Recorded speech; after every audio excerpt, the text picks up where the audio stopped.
I sat frozen, staring at my phone while the heavy folds of my wedding gown spilled across the floor like a sea of white silk. On the screen, words appeared that fractured my entire world. I can't walk you down the aisle. Marissa's event is too important to miss. I'll try to make it for the reception.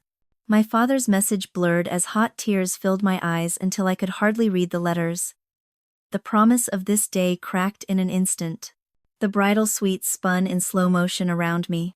Champagne glasses glittered on the vanity, my veil hung over the back of a chair, and bridesmaids froze in awkward stillness, caught halfway through hair and makeup. The clock on the wall ticked louder than a drum, mercilessly counting down the moments toward the ceremony. No, I whispered at first. Then the word ripped from my throat in broken sobs. No, no, no. My hand hurled the phone across the room. It struck the wall with a sharp crack before tumbling to the carpet. My bridesmaids gasped. Jessica's mascara wand hovering midair while Tara's lips formed a stunned circle. Clara, what happened? Tara asked gently, edging closer. Breath wouldn't come. The air seemed to vanish. My chest squeezed until each beat of my heart pounded like a hammer against my ribs.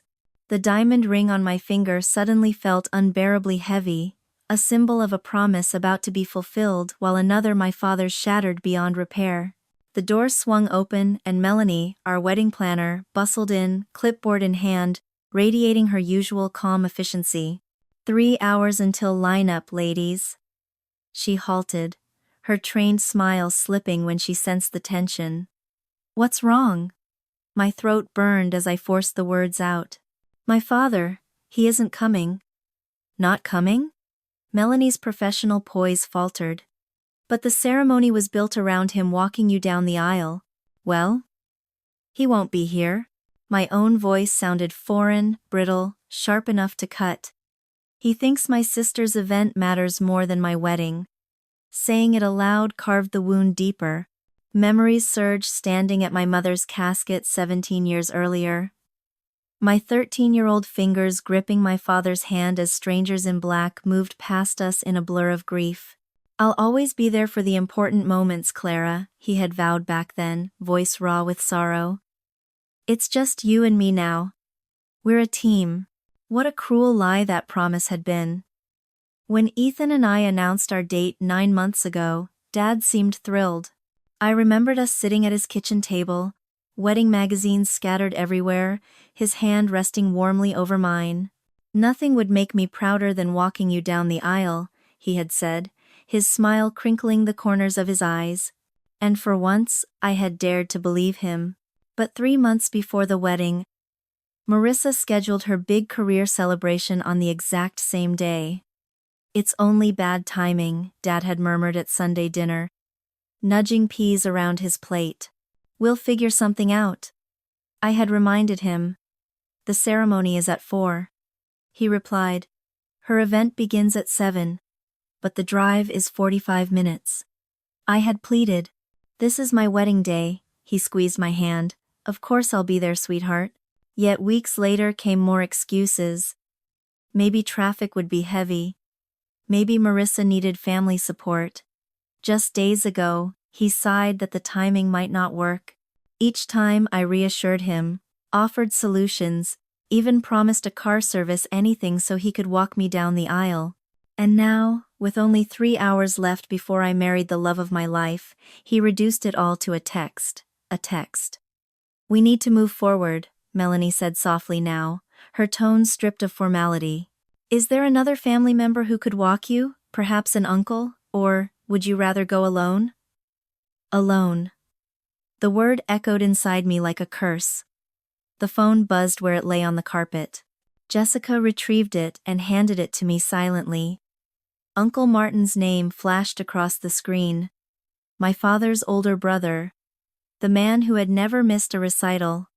A graduation. A single important moment. With shaking fingers, I answered. Hello? Clara?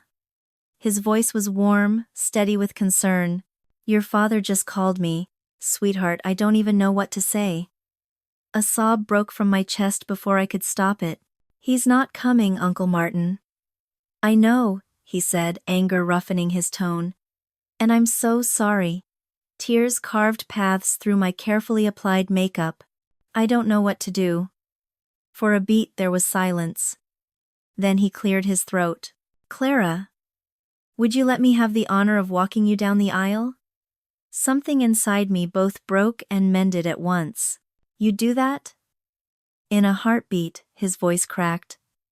I'll be there in 20 minutes. Don't worry about a thing. I ended the call and lifted my eyes to the circle of anxious bridesmaids. And in that moment, something shifted. I realized family isn't always about blood, but about who stands beside you when it matters most. My voice steadies as I announce to the room. My Uncle Martin is on his way. He'll be the one to walk me down the aisle. A fragile calm begins to settle over me, like a quilt draped across trembling shoulders. For the first time since the message from my father, I feel a fragile spark of hope kindle in my chest. My bridesmaids release a collective breath, the silk of my gown whispering against the floor as I stand taller, holding on to that glimmer of reassurance. He'll arrive in about 20 minutes. I repeat, my tone firmer than before. Jessica edges closer, her phone clutched tightly, the mascara wand in her other hand forgotten. Her hesitation makes my stomach twist. Clara, she murmurs. There's something you need to see. My pulse spikes. What is it? Slowly, she hands me her phone. On the screen glows a thread of messages, exchanged weeks ago. Marissa sent these to me by mistake last month. I didn't know if I should show you, but, after everything, you should know. My hand trembles as I take the phone, the diamond on my left finger flashing beneath the light. The texts, dated 3 weeks earlier, stab through me like tiny knives. Marissa. Dad is still unsure about the wedding. Keeps going back and forth about trying to make it work. Jessica. But he promised Clara, didn't he? Marissa. Don't worry. I'll make sure Dad stays with me on the wedding day. I'm already arranging it. Jessica. That's awful. It's her wedding. Marissa. Oops. Wrong, Jessica. Delete this. Not for the bridal group. The air rushes from my lungs. The room seems to tilt. And I drop onto the vanity stool as if the ground has vanished. The screen blurs before my eyes. Jessica whispers, guilt heavy in her voice. I should have shown you sooner. I just couldn't imagine she would actually sabotage my wedding? My words echo hollow, stripped of breath. But deep inside, I know it is believable. Memories surge. 4 years ago, I had stood in an auditorium at MIT, clutching my award for the National Computer Science Scholarship, scanning the audience for my father's face. He had sworn he would come, had even texted that morning, promising he was on his way. The ceremony ended, my name was called, applause filled the hall, but my father never arrived. Later he apologized, speaking of a sudden work emergency. Only months afterward, I overheard a casual remark from his assistant and learned the truth. Marissa had intervened, telling him I wanted him to skip because I was too anxious. My chest tightens. The pattern reaches back almost 2 decades, to those raw months after my mother's death. I was only 13, drowning in grief, while Marissa, already 16, slid effortlessly into the role of household manager, taking control of Dad's schedule, presiding over dinners, and quietly building a wall between him and me. She's been orchestrating this for years, I whisper, more to myself than to Jessica, and he always lets her. Tara wraps her arm firmly around my shoulders. Your dad's a fool, and your sister is worse. A knock interrupts, the door cracking open. Melanie peeks in, her face careful. Mrs. Carter is here, Ethan's mother. She's asking if she may see you. My throat aches, but I nod. Moments later, Catherine Carter enters. Elegant in a soft blue gown that reflects the calm dignity she always carries. Her eyes widen at the sight of my ruined makeup. Oh, Clara, she breathes, crossing the room swiftly to take my hands. Martin called me. I'm so sorry. Her compassion nearly breaks the fragile hold I have on myself. Since Ethan introduced me to her 2 years ago, Catherine has shown me more motherly kindness than I have known since losing my own mother. Her touch, warm and steady, grounds me in the chaos. I don't understand why he would do this, I whisper, the words breaking as they leave me. Catherine eases me down onto a love seat, still holding my hands tightly. When I was 28, she says quietly, her eyes distant with memory, my father refused to attend my wedding to Gregory. He disapproved of our marriage because of faith differences. Her voice trembles with an echo of old hurt. I waited until the last minute, still hoping he would walk through the door. Did he come? My voice is barely audible. She shakes her head slowly. Number. And for years afterward, I kept chasing his approval. I bent holidays, rearranged plans, made excuses every time he missed our children's milestones. It took me years to realize the damage. Her fingers squeeze mine. This isn't only about today, Clara. It's about deciding if you'll let them keep breaking your heart for the rest of your life. Her words strike me harder than I expect. I think of all the dinners rescheduled, all the celebrations diluted by Dad's absence, all the times Marissa's plans had taken precedence over mine. I remember that first dinner at the Carters' home. The warmth in Gregory's smile as he pulled out my chair. Catherine remembering my favorite dessert from a casual remark months before. The genuine welcome that made me feel, for once, truly seen. I've been chasing his approval all my life. I confess in a broken whisper. And what has that given you? Catherine asks softly. Only disappointment, only pain. I straighten my back, a quiet resolve hardening inside. I won't let his absence poison what should be the happiest day of my life.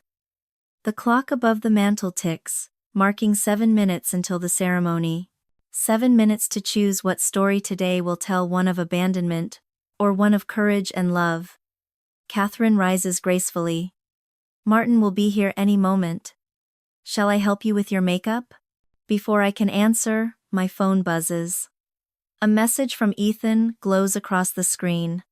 Whatever you need today, I'm here. Even if it means waiting. I love you. Tears spring again, but this time they are not bitter. They are tears of gratitude for the man who has chosen me, for the family that welcomes me as their own. I shake my head, smiling through the blur. I don't want to wait, I tell Catherine. This day isn't about who failed to show up. It's about Ethan and me. And the people who are truly here. Jessica and Tara exchange a knowing glance. Visible relief spreading across their faces. Melanie offers an approving nod, already tapping on her tablet as she rearranges the schedule without missing a beat. I glance at Catherine, while she carefully presses concealer beneath my swollen eyes.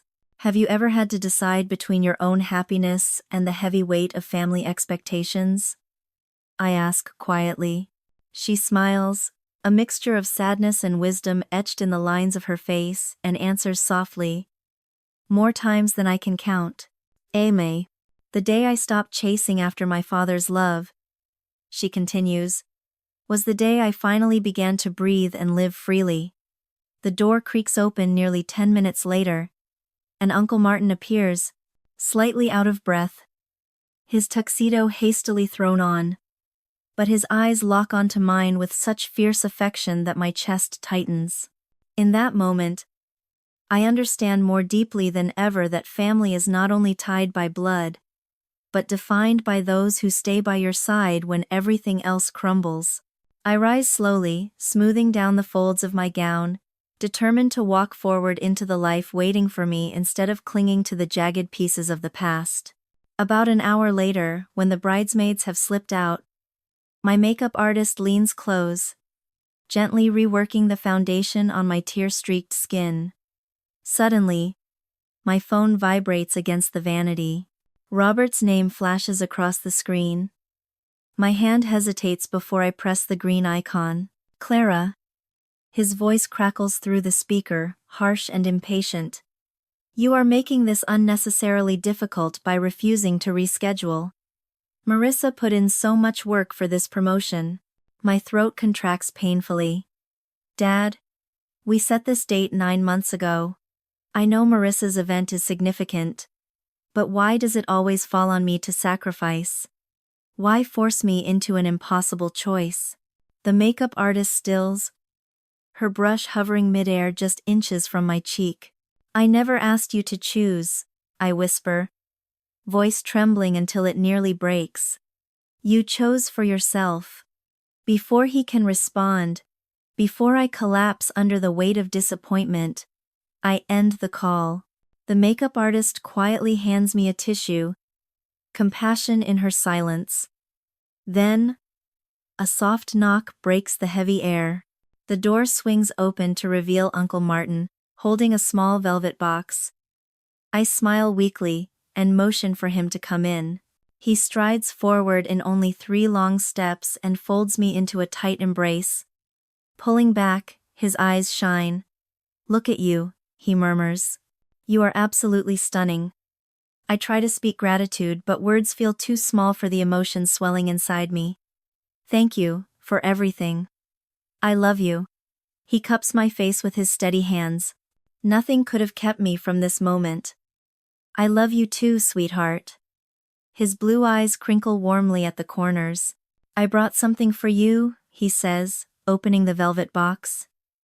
Inside lies a strand of luminous pearls with a delicate silver clasp, glowing softly against the dark lining. These belong to my mother, he explains. She wore them at her wedding in 1952.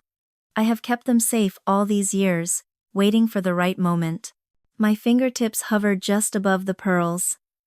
Uncle Martin, I don't know if I can accept this. His voice, firm but full of love, interrupts me. Yes, you can and you will. My mother would have wanted you to wear these. You are family, Clara. Real family. Jessica slips in quietly, offering, let me help fasten them. She clasps the necklace around my neck just as the door opens again, and Gregory, Ethan's father, peeks inside. Martin? Here's the boutonniere you asked me to bring. The 2 men exchange a glance, full of unspoken meaning. Gregory steps in, pats Martin's shoulder, then turns toward me. Clara, everything is ready. Ethan looks like a cat trying to balance in a room full of rocking chairs. His light-hearted joke pulls a reluctant smile from my lips. I just need a few minutes with my niece, Martin says gently. Gregory nods, squeezes my hand, and slips out. The bridesmaids follow him, leaving me alone with Martin. Clara, he says, guiding me to sit beside him. There is something I want to share. He clasps his hands, eyes growing distant. When I graduated from college, my father refused to attend. I blink in shock. Why would he do that? Martin exhales heavily. He wanted me to take over the family business. When I chose teaching instead, he called it betrayal. I sat there scanning the crowd, hoping to see his face, but he never came. My chest aches for the younger version of him. I am so sorry, I whisper. He shakes his head, voice steady. Some men don't realize what truly matters until it's already too late. End quote. Years later, my father understood his mistake, but by then, so much time had been lost. I touched the pearls resting against my skin. Did you forgive him? He nods slowly. Eventually, but I never forgot who stood proudly in his place. My mother, wearing these same pearls, she told me she was double the amount of proud, to make up for what he could not give. His eyes soften, as his fingers graze the necklace at my throat. Melanie reappears at the doorway, her voice practical but kind. We need to rehearse the walk before the guests arrive. Martin rises, extending his arm toward me. Shall we? Together we step into the empty chapel, where sunlight pours through the stained glass, painting the aisle with a kaleidoscope of colors. The photographer readies her camera, planning the first look shots now with Martin instead of Robert. Melanie gestures carefully. We'll start here, then keep this pace. Martin and I position ourselves. With every practice step down the long aisle, something profound settles inside me. A bond deepens, unspoken yet strong, a steady assurance that I am not alone. His arm is solid beneath my hand, his stride measured and protective. After the third practice, we pause at the altar, and the tears I have fought all day finally slip free. "What's troubling you, my dear?" Martin asks gently. My voice comes out as a thin whisper, almost too soft to hear. "I'm terrified that when I look back on this day, all I'll be able to remember is who decided not to be here." Martin encloses both of my hands in his steady grip. "Then let's create something worth remembering, something beautiful you can hold on to." He reaches into his pocket and pulls out a handkerchief embroidered in the corner with the initials LMP. "Is this my mother's?" I ask, instantly recognizing the letters. He nods solemnly. "Linda Marie Parker. She pressed this into my hand before she passed, telling me there might come a day when you would need it." The simple white square of cotton, with my mother's initials stitched so carefully, feels like a message carried across the years. I press it to my cheek, and breathe in the faint trace of lavender that still lingers. "Uncle Martin, I don't even know how to begin to thank you." "You don't have to thank me, Clara," he replies, his voice thick with emotion. "This is what family does. They show up. That's the only thing that matters." Behind us, the large chapel doors creak open, and the first guests begin filing in, their quiet voices echoing as they find their seats. "Almost time," Melanie announces briskly. Martin straightens his tie and clears his throat. "I have one more question before we step out there." "What is it?" I ask, surprised. "Would your mother have liked Ethan?" His question takes me off guard, but the answer rises instantly. "She would have adored him." Martin nods firmly. "Then she's here with you too. In these pearls, in this handkerchief, in your heart. The people who truly love us never leave completely." I lift my chin a little higher, feeling the weight of the pearls cool against my collarbone, the soft handkerchief tucked safely in my bodice. "I'm ready," I tell him, and for the very first time that day, the words feel entirely true. Martin extends his arm again. "Then let's go create memories worth treasuring." We take our place behind the closed doors, waiting for the music to swell, and I realize something important. The people who earn the title of family are not always the ones tied to us by blood. It is the ones who arrive when it matters the most. 2 hours later, after every last detail is finalized, I find myself counting down the minutes until the ceremony begins. From the draped window of the preparation room, I can see glimpses of guests gathering in white chairs scattered across the lawn, their colorful summer outfits like a moving canvas against the deep green gardens. Someone steps into my view, and I turn to find Uncle Martin. "Are you ready?" he asks, adjusting his boutonniere with careful fingers. The question carries more weight than he realizes. Am I prepared to walk down that aisle without my father at my side? Am I prepared to accept this new definition of family that has formed around me like a shield? I lift a hand to the cool pearls at my throat. Yes, I am. Martin stands tall in his perfectly fitted tuxedo, the fabric smooth and sharp across his broad shoulders. When he had rushed in only 2 hours earlier, I never imagined this transformation from chaos and heartbreak to something that now feels almost destined. "Your mother would be so proud," he whispers, his voice trembling. And Robert, his voice trails, he made his choice. Through the door, the string quartet shifts into another song, the familiar cue that only 5 minutes remain before the procession. My bridesmaids gather their bouquets, moving into the order we rehearsed the day before. Jessica squeezes my arm as she passes, whispering, "You look radiant. No one will be thinking about who isn't here." But deep inside, I know some will. Empty chairs have a way of speaking louder than words.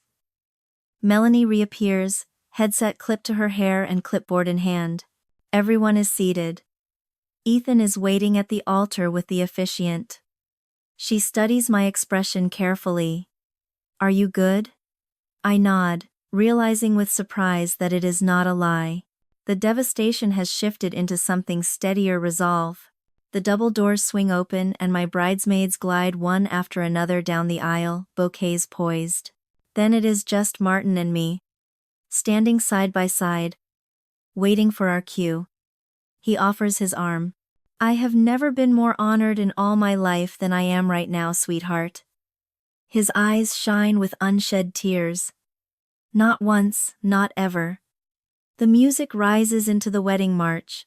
Our signal, we step forward together, leaving the shadows of the estate and entering dazzling sunlight. The gathered guests rise as one, every face turning toward us. White rose petals scattered along the path stir gently in the breeze. Each step feels heavy with meaning. Every breath is a choice made with intention.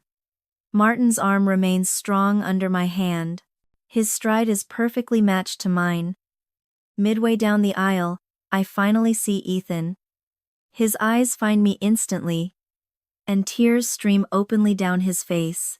They are not tears of pity, but of something far deeper. Something that looks strikingly like gratitude. At his side, his parents beam with pride that cannot be mistaken. Catherine, who had helped me this morning with makeup and hair, gives me a small nod of encouragement. When we reach the altar, Martin turns to me, his expression filled with quiet strength. The familiar scent of his aftershave, the very same fragrance he has worn since I was a little girl, surrounds me like a comforting embrace of memory. With all the warmth and devotion that true family represents, both the ones we are born with and the ones we choose, he places my hand carefully into Ethan's waiting palm. The celebrant steps forward, her voice rising clear and confident across the garden. Welcome, beloved friends and cherished family.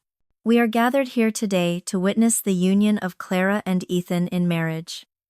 She pauses deliberately, her gaze soft and full of warmth as she looks between us. I also want to acknowledge the meaningful role Martin has played today. Some bonds are created through blood, and others are forged by choice. Both are sacred, both can sustain us. A ripple of approving murmurs spreads through the guests, a wave of quiet agreement. From the corner of my vision, I notice several of my father's relatives shifting uneasily in their seats. Clearly uncomfortable. Let them squirm, I think. Because this moment belongs only to those who made the decision to show up. The ceremony itself unfurls like a vivid dream. Vows spoken with trembling voices, rings slipped onto shaking fingers, a kiss that tastes of hope, promise, and beginnings. Through it all, Martin remains close, standing watch like a steadfast guardian. Later at the reception, the DJ's voice booms joyfully through the ballroom speakers.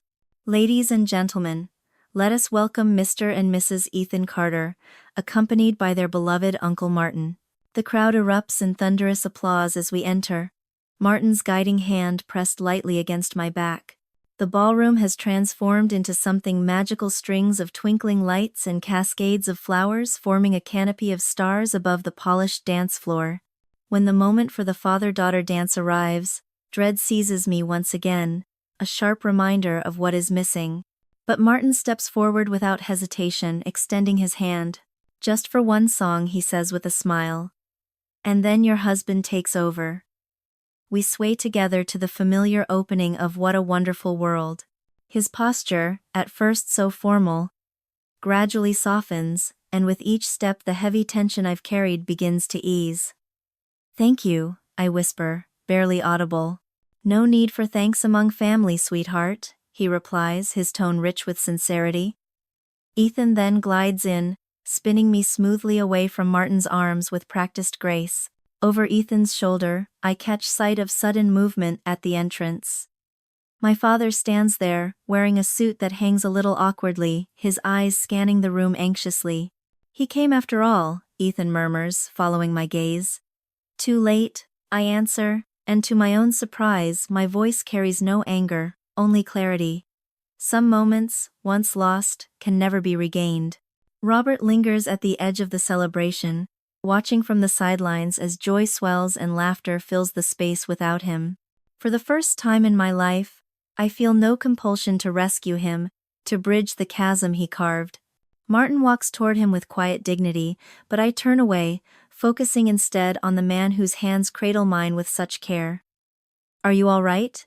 Ethan asks softly. I think carefully, searching my heart for truth. "I believe I am. Or at least I will be." The music swells, wrapping around us, and I choose to dance.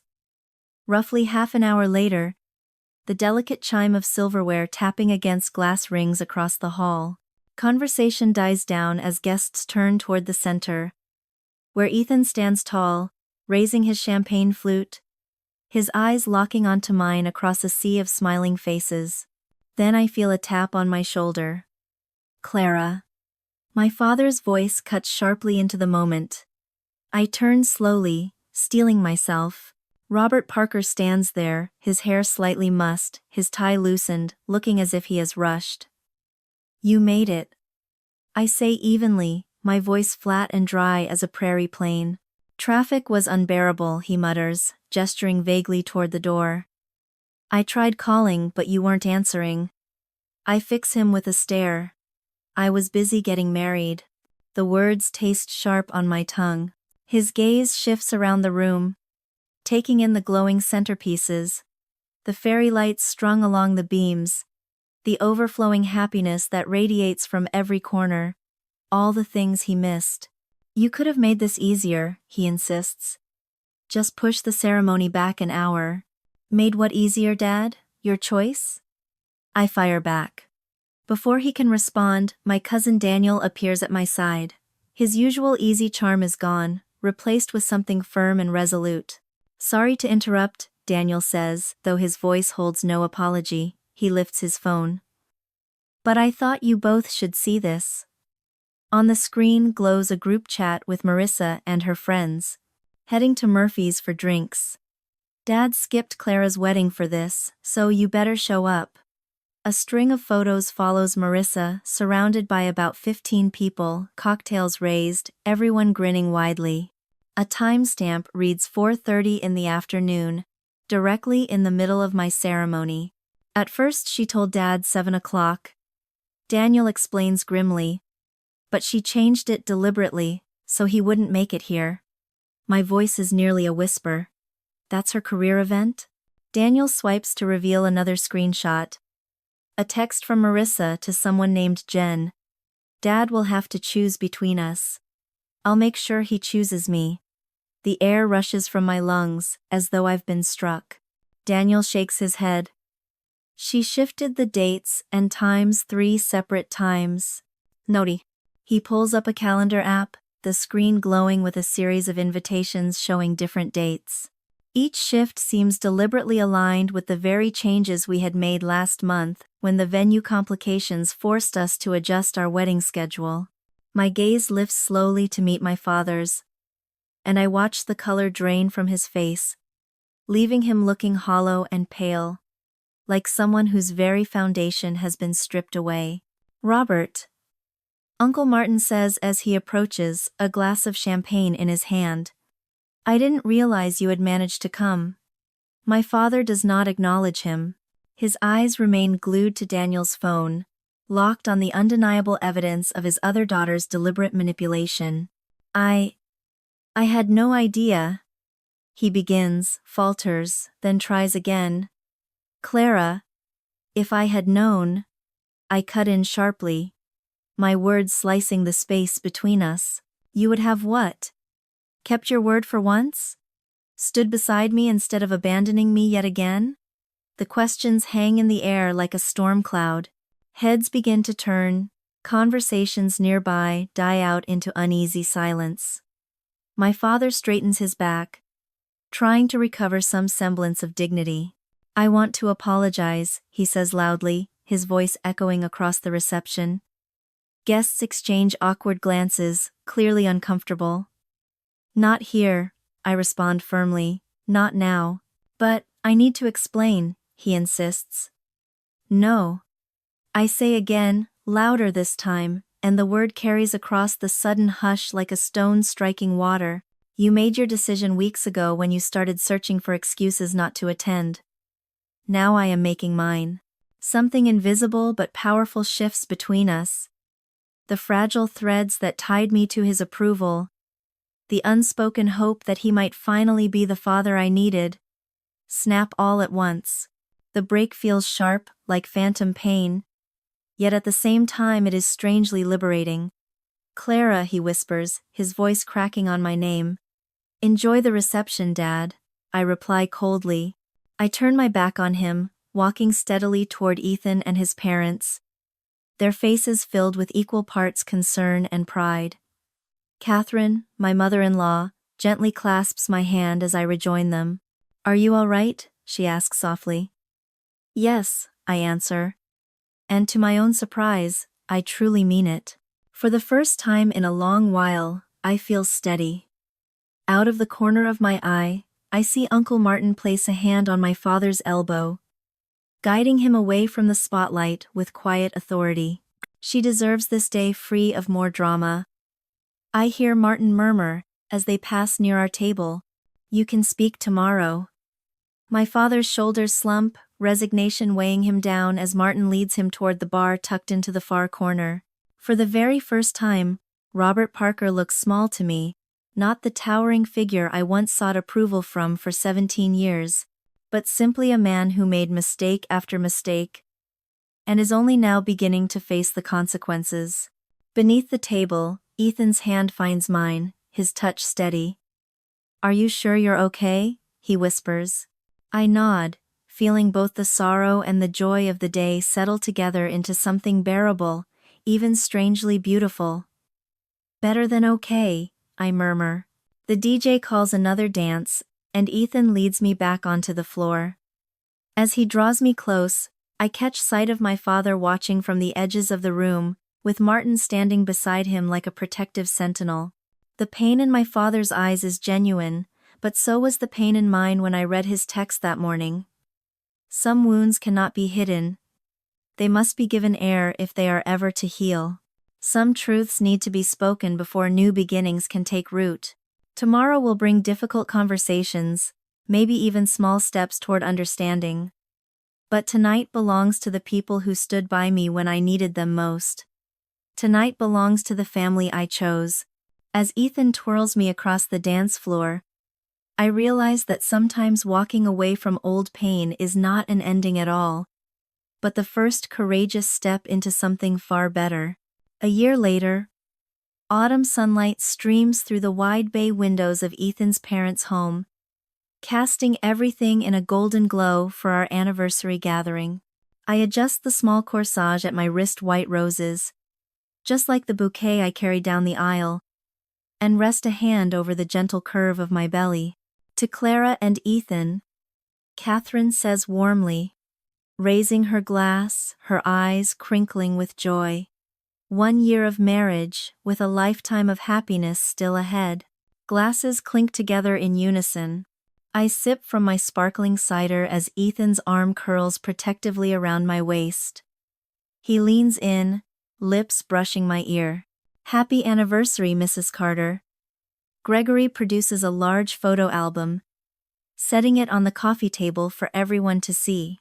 "Thought you might enjoy looking back at how much family we've managed to fit into this 1 year," he says with a grin. The pages reveal a tapestry of our life together. Thanksgiving dinner, all of us squeezed around the same table. Christmas morning with Uncle Martin showing Ethan how to carve the holiday ham. Easter with me awkwardly pointing out the cabinet with the "good plates" to my father. Each photo captures a small step toward an expanded definition of family. "Remember when Robert nearly set the grill on fire during the 4th of July? Gregory chuckles, shaking his head. I laugh softly, recalling how my father had appeared with a store-bought potato salad and far too many apologies. The monthly gatherings had begun humbly, just coffee meetups at first, then full meals shared together. Each one laid another brick in the rebuilding of something I thought was long destroyed. "Has Marissa called lately?" Catherine asks cautiously. Not since she moved to Florida, I answer evenly. She sent a card when we announced the pregnancy. That's something, I suppose. From his armchair near the fireplace, Uncle Martin clears his throat. Time has etched deeper lines on his face this year, but his smile remains the same, unwavering. I have something for you both, he says, pulling a carefully wrapped package from beside his chair. My fingers tremble slightly as I peel away the tissue, revealing a delicate baby blanket of soft cream yarn. Alice knitted it before she passed. Martin explains, his voice heavy with emotion. She wanted it saved for the next generation whenever that time came. And now, it has. I trace the intricate pattern with my fingertips, thinking of Martin's wife I never knew, but whose love touches me still. It's beautiful, I whisper. Just then, the doorbell rings, and Ethan returns moments later with my father. Robert steps in awkwardly, clutching an old photo album against his chest. Sorry I'm late, he says quietly, meeting my eyes. Traffic on the bridge was awful. Once, such an excuse would have cut me deeply. Today, I only nod. We're just looking at photos, would you like to join us? He sits on the edge of the sofa and opens his album with careful hands. I found these yesterday, he says. Thought you might want to see them. Inside are images I have never seen before. My mother, radiant and expectant, her hand resting protectively over her pregnant belly, just as mine does now. I'm sorry I wasn't there when you needed me most, he says softly. I can't rewrite the past, but I want to be here for your future. For my granddaughter's future. I do not offer immediate forgiveness, but I place my hand over his. One day at a time, I tell him. Later, as the family gathers for a group photo, I find myself standing between two worlds, Ethan steady on one side, Martin supportive on the other. My father hesitantly stepping into the circle. I rest my palm over the gentle flutter of my growing belly, unsure if it is the baby moving or just my imagination. Our daughter will grow up knowing what true family loyalty means. I whisper to Ethan as Catherine sets the timer on the camera. The shutter clicks, preserving this fragile but powerful moment. A family redefined. Some bound by blood, others by love and choice, all connected by the promises we choose to keep. I have learned that family is not only about who raised you, it is about who stands beside you when it matters most. And sometimes, if grace allows, it is about giving someone a second chance to stand there again.